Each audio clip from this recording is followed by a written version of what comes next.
The first US president to die in office of apparent natural causes was ironically the one who gave by far the longest inaugural address, over 1.5 hours, without wearing his overcoat in a brisk March wind. He was former General William Henry Harrison, one of the few Whig presidents. Sometime in late March 1841, just weeks after his inauguration, he walked in a heavy rain in Washington, D.C. and returned to the White House having caught a chill.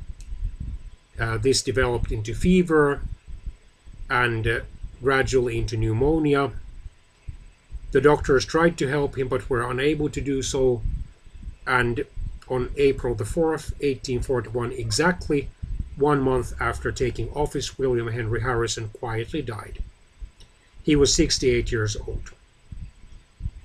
Given the fact that he was already an old person by the early 19th century standards, and that he looked malnourished as well as being thin, it was not at all surprising that his immunity system had weakened.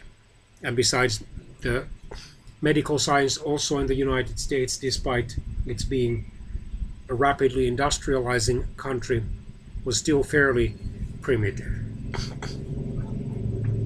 So in all likelihood he died of natural causes.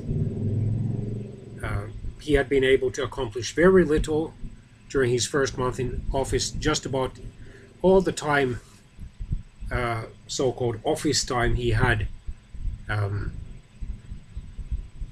to meet or then ask to leave the White House flocks of office seekers. This was still over 40 years before the Hatch Act tried to depoliticize the civil service by forbidding the incumbent federal civil servants from engaging in openly partisan activities, and later competitive exams were established or instituted, and then the president would have to appoint one of the 3 top scorers. I have not seen any conspiracy theories according to which William Henry Harrison would have been assassinated, and in this case it is quite obvious that he died tragically but naturally after just 1 month in office.